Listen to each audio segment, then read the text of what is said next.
So hello and welcome to this video in which we are going to learn that how to make FBT like a pro. सबसे पहली बात तो FBT हम क्यों बनाते हैं. बेसिकली अगर आप 11th में मैकेनिक्स सॉल्व कर रहे हैं, NLM, work power energy, rotational motion, इन सब में आए तो FBT की इंपॉर्टेंस आपको पता चल चुका होगा अब तक.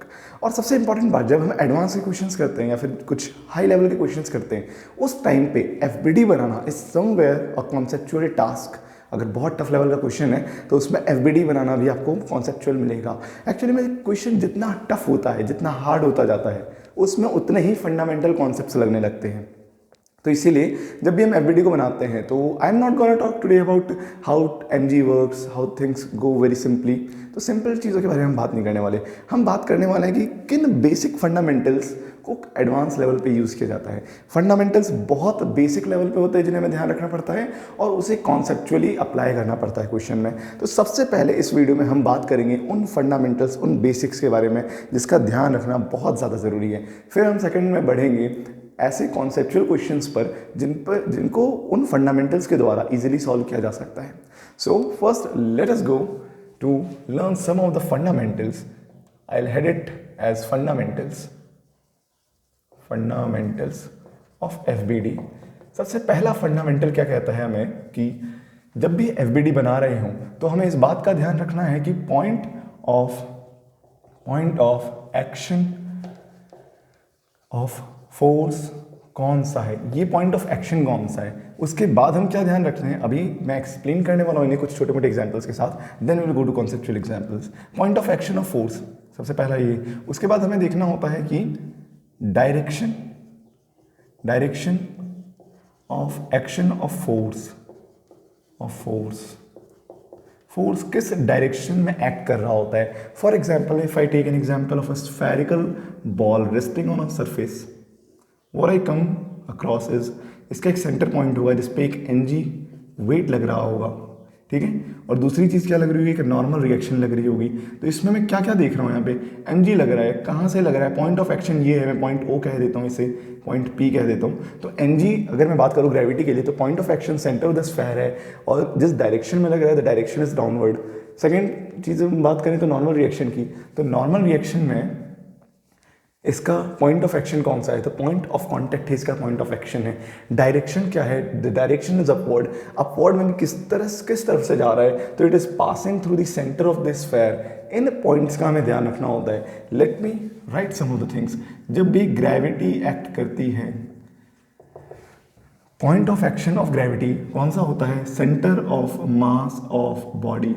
I know it very well that center of mass is not always the case. हमेशा center of mass पे act नहीं करती. Center of gravity is another concept made for the same thing.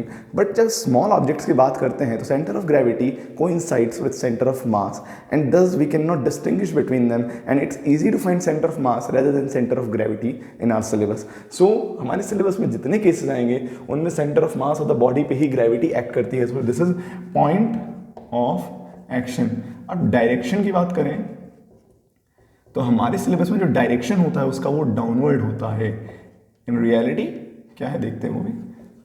In reality अगर बात की जाए तो कोई भी स्फेरिकल बॉडी है जो कि ग्रेविटेशन फोर्स लगा रही है तो दूसरी बॉडी को अपने सेंटर की ओर खींचती है. तो actually direction is towards the centre, but in our syllabus when we are on earth we can consider that to be downward. What next, mechanical forces की बात कर रहे हैं जो हम बेसिकली आता है जिनके सामने. फर्स्ट हो गया gravity, then is a normal reaction. अब मैं उन फोर्सेस की बात कर रहा हूं जो मैकेनिक्स में हर जगह दिखाई देते हैं. नॉर्मल रिएक्शन के लिए पॉइंट ऑफ एक्शन होता है पॉइंट ऑफ कांटेक्ट. एंड ये किस डायरेक्शन में एक्ट करेंगे, they act perpendicular to surface of both bodies. दोनों ही बॉडीज जो कॉन्टैक्ट में है उन दोनों के सरफेस के परपेंडिकुलर एक्ट करेगा. Like we can see this is the normal reaction. आया, let me make it little bigger. So it is a circle. I made a chord by mistake. I had to make tangent. So this is a tangent. This is a table on which a spherical body is resting of mass m. Here NG acts, and a normal reaction also acts towards up.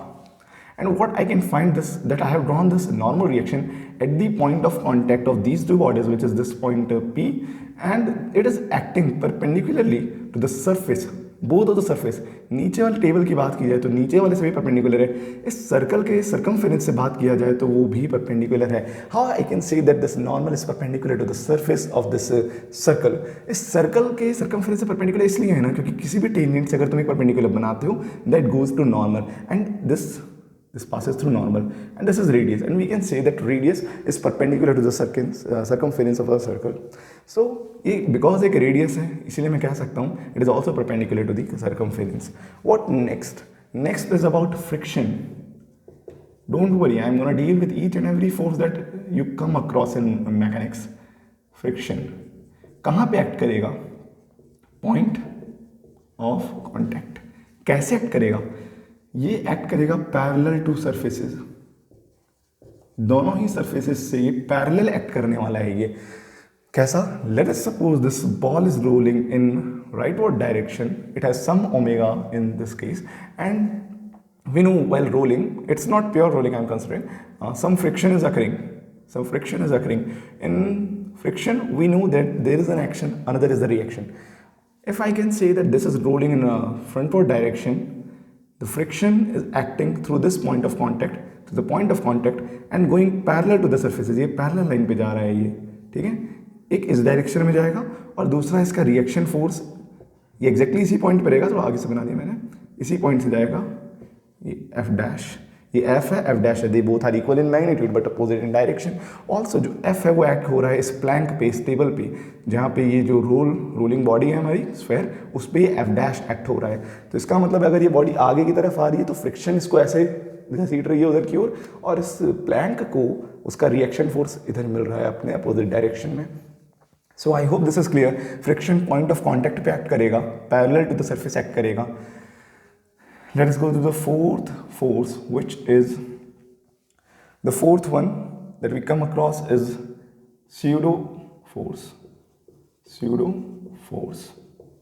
ये कैसा होने वाला है? ये किस point पे act करेगा? Centre of mass of body. समझाता हूँ इसे विद एन एग्जाम्पल. और कैसे, किस डायरेक्शन में एक्ट करेगा? Opposite to acceleration of frame. समझाता हूँ मैं. स्यूडो फोर्स होता क्या है? सबसे पहली बात, अगर मैं एक यहाँ पे ट्रॉली लूँ जिसके दो व्हील्स हैं और वो ए एक्सेलरेशन से सामने की ओर जा रहा है, तो इसमें मान लेते हैं मैंने एक बॉब को हैंग किया हुआ है, जिस बॉब का मास m है. तो होगा क्या, जब इसके पास एक्सेलरेशन है ना, तो आप ये अज्यूम करो जैसे मेरे हाथ में ये मार्कर रखा है, मैं हाथ को इसे आगे करता हूँ तो the marker falls behind. So why it happens? Because when there is a force in the body like my palm, there is a pseudo force which acts on this marker relative to my palm. Actually में जो force है, this force जो इस पे लगने वाला है, अभी यहाँ पे एक MA लगेगा, वो क्यों होता है? That is a force which is a relative force. Actually में फोर्स लग रहा है इस ट्रॉली पे, एक्चुअली में उसका रिलेटिव वर्जन लग रहा है इस मास पे. ठीक है, अगर इस ट्रॉली में मैं बैठ के देखूंगा तो मुझे भी उतनी ही एक्सेलरेशन से जाना पड़ेगा, तो मुझे कुछ खास नहीं लगेगा कि हाँ भाई आई एम फोर्स, नहीं पता चलेगा मुझे उतना. पता किससे चलेगा? जब मैं देखूंगा इस मास को देखूंगा, अरे भाई वो पीछे की ओर जा रहा है. लाइक इस पे तुम बैठ जाओ और इस मार्कर को देखो तो ये मार्कर पीछे जाता हुआ दिखेगा, तो you will find your self in a rest and you will find this marker to be accelerated. So this is what pseudo acceleration and pseudo force means. Pseudo force, pseudo मतलब होता है fake, तो इस पे pseudo force लगने वाला है. तो pseudo force लगने के बाद क्या होगा? कुछ समय बाद कंडीशन ऐसी हो जाएगी, ये उधर चल जाएगा इस ट्रॉली के रिस्पेक्ट में. हम देख रहे हैं थीटा एंगल पे क्या मान लेते हैं, MA लग रहा है. ये कहाँ से लग रहा है? इसके सेंटर ऑफ मास से. Centre of mass of the body लगेगा. किस डायरेक्शन में बनाया? अगर ये राइटवर्ड डायरेक्शन में गया तो एक्जैक्टली इसके 180 डिग्री में इसका वेक्टर बनाऊंगा मैं अपोजिट डायरेक्शन में MA. तो opposite to the acceleration of frame हमेशा लगता है pseudo force. So these are the force in which you have to play in the throughout of the mechanics. So now let us go for the third point, that is the most important point while resolving these forces. That is actually the resolving of forces. Resolving forces. What does it mean? Let's explain this. If I consider F force acting in somewhat random direction, what I know actually is this X y plane, which is Cartesian plane. This is what I am familiar with. I am not familiar with an unnecessary एक अनजान type का force जो कि किसी भी direction में लग रहा है. तो मुझे तो ये मालूम पड़ना चाहिए कि हाँ भाई ये थीटा एंगल पे लग रहा है. एफ कॉस थीटा इस डायरेक्शन में लगेगा इसका component, and F sine theta इस डायरेक्शन में लगेगा इसका कंपोनेंट, इसी पॉइंट से पास होते हुए लगेगा. ये क्यों बोल पा रहा हूँ मैं? बिकॉज ट्रिग्नोमेट्रिक लॉज को देखा जाए तो उसमें अगर इधर एक मैं एल लेंथ का हाइपोटेन्यूज लूँ तो and this angle is theta, तो I can say this is L sine theta and the base length is L cos theta. So following the same trigonometric law in vectors I can say that the component of the force that is acting, ये magnitude बता रहा है actually में, component of the force that is acting towards the direction of x-axis is f cos theta. कैसे पता करना है? जो भी फोर्स तुमने बनाया, मान लेते फोर्स ने इधर जा रहा होता थीटा एंगल बना करके, तो जिस भी कोऑर्डिनेट में जा रहा है, पहली बात तो समझो इसके इसी दो डायरेक्शन में कंपोनेंट आएंगे, ठीक है. इस डायरेक्शन में जा रहा होता तो एक नेगेटिव वाई में, सॉरी नेगेटिव एक्स में जाता और एक पॉजिटिव वाई में फोर्स का कंपोनेंट जाता. अगर इस डायरेक्शन में फोर्स एक्ट कर रहा होता तो एक पॉजिटिव एक्स और एक नेगेटिव वाई डायरेक्शन में कंपोनेंट लेता मैं. तो कंपोनेंट लेने के लिए कॉमन सेंस चाहिए बेसिकली, और वो एक थीटा एंगल पे इंक्लाइंड है. मान लेते हैं इससे थीटा एंगल पे है, एक्स एक्सेस से थीटा बना रहा है, तो जो सटा हुआ एक्सेस है थीटा से, जिधर ये एडजेसेंट है, ये और इसके बीच में थीटा, एक्स एक्सेस और फोर्स और उसके बीच में थीटा, तो ये वाला जो पेयर है इसमें इसका कॉस कंपोनेंट जाएगा, एफ का कॉस कंपोनेंट यानी एफ कॉस थीटा इधर जाएगा और एफ का साइन कंपोनेंट इधर जाएगा. सिमिलरली अगर एफ उधर एक्ट कर रहा था मेरे इस केस में, तो उसका कॉस कंपोनेंट मैंने ले लिया जो सटा हुआ लाइन है उससे, और साइन कंपोनेंट ले लिया जो सटा हुआ नहीं है. अगर मैं यहाँ पे थीटा 2 कहता तो ये क्या हो जाता, इसी एफ साइन थीटा को मैं लिख सकता था एफ कॉस थीटा 2. अब क्योंकि कॉम्प्लीमेंट्री एंगल्स है तो F cos theta 2 is equal to F sine theta 1, so there is no matter to worry, and this is F sine theta 2. So basic knowledge of trigonometry works here. So this is what resolving of forces means. Let us see a case जिसमें हम resolve कर रहे होते हैं. हमें resolve जब भी करना होता है तो we are given such kind of condition जिसमें कि एक वेज पे एक ब्लॉक रखा हुआ रहेगा. इसमें अगर एक mg फोर्स डाउनवर्ड एक्ट कर रहा है, let us suppose this is a wedge inclined at an angle of theta, so what I can say, actually में देखो जब तुम यहाँ खड़े रहोगे देखोगे ना, तो तुम्हारे लिए ईजी क्या होगा कि एक एक्स एक्सिस इधर बन जाए पैरेलल टू द सरफेस और एक वाई एक्सिस इधर बन जाए, तो तुम फोर्सेस को बहुत अच्छे से एनालाइज कर सकते हो. इसी रीजन से हम यहाँ पे अगर एंगल थीटा है तो ये एंगल थीटा निकालेंगे ताकि हम इसका एक कॉम्पोनेंट इधर की डायरेक्शन में ले लें और एक कॉम्पोनेंट इधर की डायरेक्शन में ले. साइन उधर चल जाएगा, कॉस इधर की तरफ आ जाएगा. अगर ये एंगल थीटा है तो क्या हो जाएगा देखना, ये एंगल थीटा है, ये हो गया 90 माइनस थीटा, ये 90 माइनस थीटा है, और मैं अगर यहाँ पे ट्राइंगल लॉस का थोड़ा यूज़ कर लूँ तो ये कितना हो जाएगा, ये भी 90 माइनस थीटा हो जाएगा. वर्टिकली अपोजिट एंगल्स, ये 90 माइनस सॉरी ये 90 माइनस थीटा, तो ये भी 90 माइनस थीटा, ये 90 माइनस थीटा, ये 90, तो ये दोबारा थीटा हो जाएगा. तो I can understand this angle is theta. अगर कन्फ्यूजन हुआ तो I am making it again clear कि ये थीटा है, ये एन जी है, ये इधर की ओर जा रहा है. ये अगर 90 माइनस थीटा है, इसको थोड़ा बड़ा बनाना चाहिए हमें. ये एन जी था अपना, ये थीटा है, ये 90 माइनस थीटा है, this is also 90 minus theta, vertically opposite angles. अब यहाँ से यही हमारा ब्लॉक था, ठीक है. यहाँ से मैं बनाना चाहता हूँ एक परपेंडिकुलर द सरफेस वाला कंपोनेंट, तो ये एंगल भी थीटा ही आएगा, ठीक है. अब थोड़ा इमेजिनेशन इससे अगर पेन पेपर पे किया जाए तो आपके लिए आसानी होगी. So let's proceed. सो ये M G cos theta component आएगा, M G cos theta, and this is M G sine theta, M G sine theta is here. So ये इन दोनों के कंपोनेंट्स हमने लिख लिए. एक फ्रिक्शन है तो फ्रिक्शन उधर की तरफ एक्ट करेगा और सरफेस से ही पैरेलल एक्ट करेगा. इधर एफ एक्ट कर रहा है, इधर एम जी साइन थीटा. एक normal reaction which is again perpendicular to the surface. I wrote it here that point of contact पे परपेंडिकुलर टू द सरफेस, तो परपेंडिकुलर पे ही एक्ट करने वाला है normal reaction. So I believe that you have been aware of how we resolve forces and how do we actually analyse them. किस तरह से हम पचाते हैं फोर्सेस को कि भाई हो रहा है तो हम कैसे अंडरस्टैंड करें कि yes the force is acting. So now will move on some to the some of conceptual examples of making FBD. So be prepared and of course study these fundamentals as much as you can so that you can easily solve the furthermore questions. So in this question what we can see is that there is a frustum, or we can say somewhat an unshaped type of conical vessel. कैसा है थोड़ा सा बना के बताता हूँ इधर casually. ये ऐसा सीन है कुछ, ठीक है. ये ऐसा टाइप है जिसका ये वाला एंगल तो हमें दे रखा है कितना 30 degree, with the horizontal, and ये वाला एंगल जो है वो हमें 60 डिग्री दे रखा है। सो इस केस में हमने दो बॉल्स को पुट कर दिया है, दो स्फेयर्स को पुट कर रखा है, and these two spheres have different radius. One radius is 6 centimeter and another one is 4 centimeter. What we have to make it into FBD diagram. What we have to do is actually make it into an FBD diagram. FBD से कैसे बनेगा? Let's see. सबसे पहले तो point of contact निकालने होते हैं, वो तीन रूल्स मैंने यहाँ लिखे थे, उसमें से एक पहला पॉइंट था पॉइंट ऑफ कॉन्टैक्ट। पहला था पॉइंट ऑफ कॉन्टैक्ट, दूसरा था पॉइंट ऑफ कॉन्टैक्ट ढूंढ लिया, डायरेक्शन ढूंढ लिया, फिर तीसरा था रिजॉल्व करना। इन्हीं को फॉलो करना है हमें। पॉइंट ऑफ कॉन्टैक्ट, सबसे पहले यहाँ पे कॉन्टैक्ट पॉइंट है जहाँ पे एक्चुअली पॉइंट ऑफ एक्शन था, ये point of action of force. Point of action, एक तो फोर्स यहाँ पे एक्ट करने वाली है, कौन सी फोर्स एक्ट करने वाली है? नॉर्मल। तो यहाँ पे एक N1 नॉर्मल रिएक्शन एक्ट करेगी। सबसे पहले मैंने ये किया पॉइंट ऑफ एक्शन, यहाँ पे एक नॉर्मल एक्ट करेगी, ये मेरे को मालूम पड़ा। फिर डायरेक्शन, डायरेक्शन कैसे निकाला मैंने? दोनों सर्फेस के परपेंडिकुलर, इस सर्फेस के परपेंडिकुलर बनाया मैंने ये वाला, दिस इज परपेंडिकुलर, ठीक है। सो this is how it is working. So let us see it what happens. सबसे पहले तो जो नॉर्मल रिएक्शन है, this is acting perpendicularly to the surface of contact. तो ये सरफेस ऑफ कॉन्टैक्ट है, यहीं से पॉइंट ऑफ कॉन्टैक्ट पे एक्ट कर रहा है और परपेंडिकुलर एक्ट कर रहा है दोनों सरफेसेस के। पहली बात तो क्लियर हो गई। अब क्या करना है मुझे? पॉइंट ऑफ एक्शन था, निकाल लिया।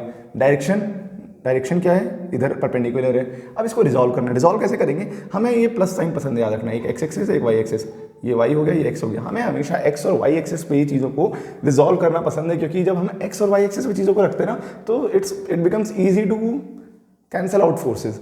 अगर कोई पॉजिटिव में है फोर्स और दूसरा नेगेटिव में है, तो हम f माइनस F2 कर सकते हैं, उधर का फोर्स माइनस इधर का फोर्स कर सकते हैं। y में भी सेम चीज़ है। अब अगर थीटा कुछ एंगल बना के है फोर्स, तो उससे थोड़ा सा अज्यूम करना मुश्किल रहता है, जिसकी वजह से हम हर बार x एक्सिस और y एक्सिस में सारे फोर्सेस को रिजॉल्व करेंगे। So let us resolve. उसके लिए हमें क्या चाहिए? सबसे पहले एक x एक्सिस का लाइन बनाया इधर से, ठीक है, और एक y एक्सिस की लाइन बनेगी।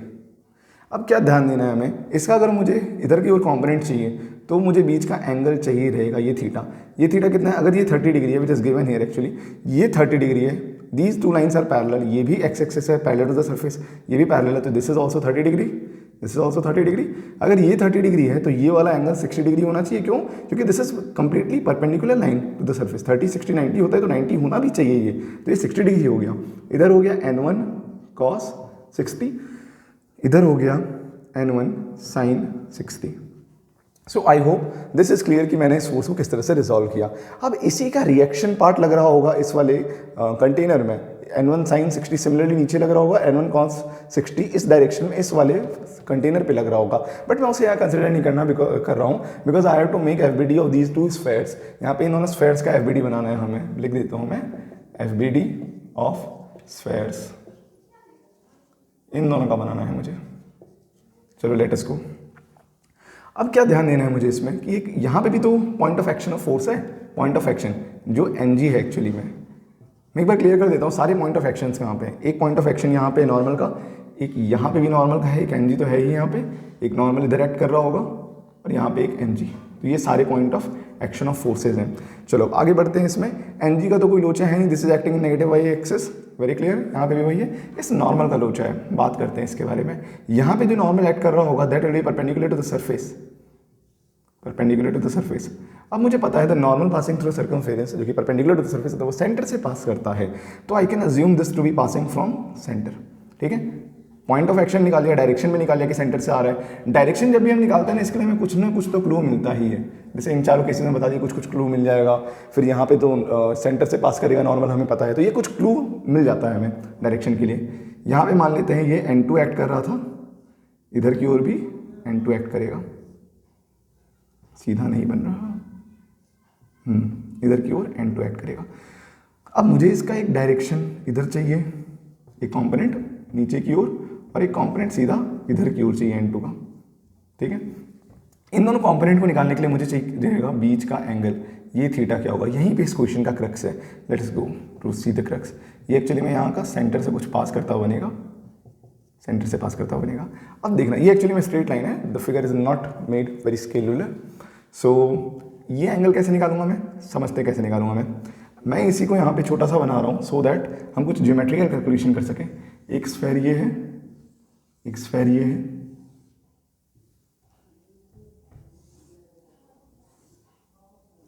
ऐसा ही केस है कुछ वहाँ पे 60 degree and this is 30 degree. हमें क्या चाहिए, ये सेंटर है, ये सेंटर है, दोनों से पास कर रही है नॉर्मल। मैं यहाँ पे एक ट्राइंगल बनाऊंगा, what I am making is a triangle here, ठीक है। जो इसके सेंटर से इसके सेंटर वाले नीचे पार्ट से जाएगी, ये परपेंडिकुलर रहने वाला है। तो मुझे एक्चुअली में चाहिए क्या था, एक यहाँ पे जो नीचे की ओर फोर्स आ रहा है वो कितना डायरेक्शन बना रहा है इस वाली लाइन से, यही थीटा चाहिए था ना, यहाँ पे यही थीटा चाहिए था मुझे। अगर मुझे ये थीटा मिल जाए, जो कि मेरे लिए थोड़ा ईजी निकालना है, आई टेल यू हाउ, तो ये थीटा मिल जाए तो these two will be equal ना, करस्पॉन्डिंग एंगल से ये वर्टिकल है, ये भी वर्टिकल है, तो ये दोनों पैरेलल हुए to each other and this is a line passing through them, so ये दोनों थीटा एंगल है। अब मुझे क्या चाहिए कि अगर मुझे ये और ये साइड या फिर ये और ये साइड या कोई भी दो साइड मिल जाए इस ट्राइंगल के, तो मेरे लिए आसान हो जाएगा साइन कॉम्पोनेंट या कॉस कॉम्पोनेंट निकालना, जिससे मैं एंगल्स का एनालिसिस आसानी से कर सकता हूँ और ये थीटा निकल जाएगा मेरे लिए उससे। देखो ये तो बहुत इजी है कि ये टोटल लेंथ कितना होगा सेंटर टू सेंटर कनेक्ट करने वाला, कितना होगा r1 प्लस r2, यानी अगर इसका 6 सेंटीमीटर रेडियस है, इसका 4 है, तो ये पूरा हाइपोटेन्यूज जो बनेगा यहाँ पे, ये कितने बनेगा 6 प्लस 4 विच इज 10 सेंटीमीटर। ये तो मिल गया। अगर मुझे बेस मिल जाए, क्वेश्चन का काम ही खत्म हो जाएगा। बेस कैसे निकालूंगा मैं, बेस निकालने के लिए मेरे पास यहाँ पे कुछ क्लू है अभी तक जिसको मैंने यूज़ नहीं किया। 14.46 सेंटीमीटर इसके नीचे का कुछ दे रखा है लेंथ, ये लेंथ अब हम यहाँ यूज़ करेंगे, ठीक है। यहाँ पे एक ट्राइंगल एज्यूम करूँ, ठीक है, यहाँ पे एक ट्राइंगल एज्यूम करूँ, ठीक है। अभी ट्राइंगल्स को एज्यूम करके ही हमें क्वेश्चन को सॉल्व करना है एक्चुअली ये वाला, ठीक है। अगर मुझे ये पूरी लेंथ तो पता है 14.46 सेंटीमीटर है, ठीक है, ये यहाँ तक की लेंथ है टोटल, ये पूरी लेंथ पता है मुझे, ये छोटे ट्राइंगल का बेस मुझे मिल जाए और इसका बेस मिल जाए, काम ही खत्म हो जाएगा, इजी। तो यहाँ से यहाँ तक का लेंथ तो 6 सेंटीमीटर है, रेडियस है, ये भी 4 सेंटीमीटर है। मुझे इसका कॉस कॉम्पोनेंट मिल जाए, काम खत्म। कॉस कॉम्पोनेंट कैसे निकालूंगा, इसी का यहाँ पे एंगल मुझे मिल जाए तो कॉम्पोनेंट निकल जाएगा। ये 30 था तो याद करो हमने क्या किया था, ये 30 था तो वैसा ही एक ट्राइंगल यहाँ पे भी बना है, ये 60 डिग्री था। सिमिलरली यहाँ पे ये भी 60 डिग्री होगा और ये कितना बन जाएगा 6 cos 60, ठीक है। और इसी तरह यहाँ पे 4 सेंटीमीटर है, ये 60 डिग्री है, ये पूरा बन जाएगा 60। यहाँ पे ऑल्टरनेट इंटीरियर एंगल्स, ये बन जाएगा 30 क्योंकि दोनों 90 डिग्री बना रहे हैं, तो 4 cos 30, ठीक है, उधर बन गया। अब मुझे ये दोनों लेंथ भी मिल गए, 6 cos 60 एंड 4 cos 30, तो मैं टोटल में इस वैल्यू का सम सब्ट्रैक्ट कर दूंगा, काम हो जाएगा मेरा। चलो निकाल लेते हैं। ये जो लेंथ आई मेरी, ये कितने के बराबर आई, 6 cos 60, this is equal to 3 centimetre. फिर 4 cos 30 is equal to 4 into 0.86 is equal to 3.46 centimetre. So this is the calculator matter, calculate करना इसे आराम से, but I am telling you the value, ये वैल्यू आने वाली है। अब मुझे क्या पता है, अगर मुझे ये पूरा मिल गया है, ये भी मिल गया है और ये टोटल लेंथ पता है, तो टोटल लेंथ में मैं इन दोनों पार्ट्स को सब्ट्रैक्ट कर देता हूँ, मेरा काम हो जाएगा। तो टोटल लेंथ है 14.46 सेंटीमीटर। क्वेश्चन में हमेशा तुम्हारी कैलकुलेशन को ईजी करने के लिए ऐसी वैल्यूज दी जाएंगी, लाइक 14.46 सेंटीमीटर जो कि यहाँ पे कटने वाला है, इनका समीशन 3 सेंटीमीटर इधर आया था ये लेंथ और इधर आया था 3.46, उन दोनों को मिला के काट रहा हूँ मैं, ठीक है। ये बराबर कितने आ जाएगा, 8 सेंटीमीटर, 8 सेंटीमीटर आ जाएगा ना, 14.46 माइनस 6.466, 8 सेंटीमीटर आ जाएगा। तो अब मुझे पता है इस ट्राइंगल में ये 8 सेंटीमीटर है, काम बहुत आसान हो गया, बहुत अच्छा ट्राइंगल दिख रहा है उधर। अगर तुम्हारे पास कोई ट्राइंगल है जिसमें कि तुम्हें हाइपोटेन्यूज गिवन है यहाँ पे 10 सेंटीमीटर और बेस गिवन है तुम्हारे पास 8 सेंटीमीटर, तुम आंख बंद करके कह सकते हो this angle is 37 degree and this is 53 degree approximately, ठीक है। स्टैंडर्ड एंगल ऑफ फिजिक्स इतना मान के चलती है ज़्यादातर कॉम्पिटेटिव एग्जाम्स। हो तो हमारा काम आसान हो गया, दिस एंगल इज 53 डिग्री हमारा यहाँ पे आ चुका है। सो लेट अस सी,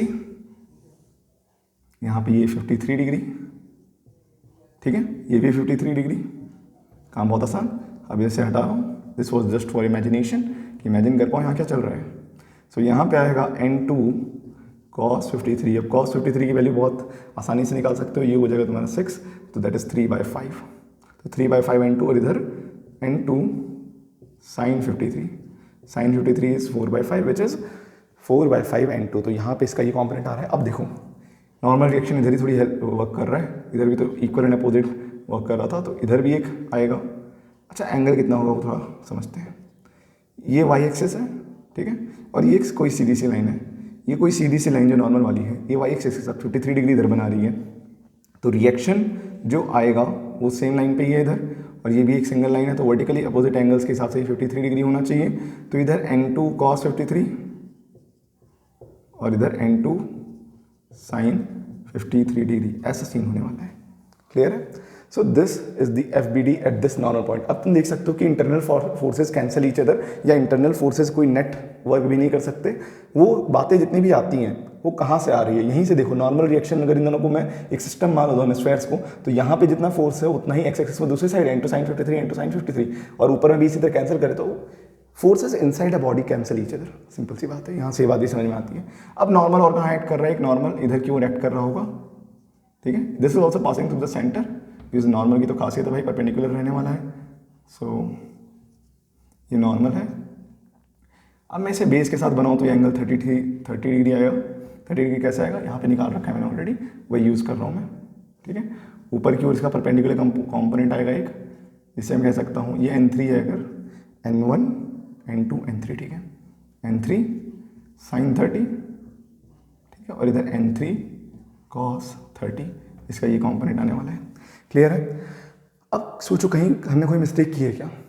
देखो इसमें तो 3 बना दिए, पॉइंट ऑफ कॉन्टेक्ट इधर था, इधर बना दिया नॉर्मल, इधर बना दिया, इधर बना दिया, और कहाँ पे था, इसमें भी 3 थे, एक इधर इधर इधर।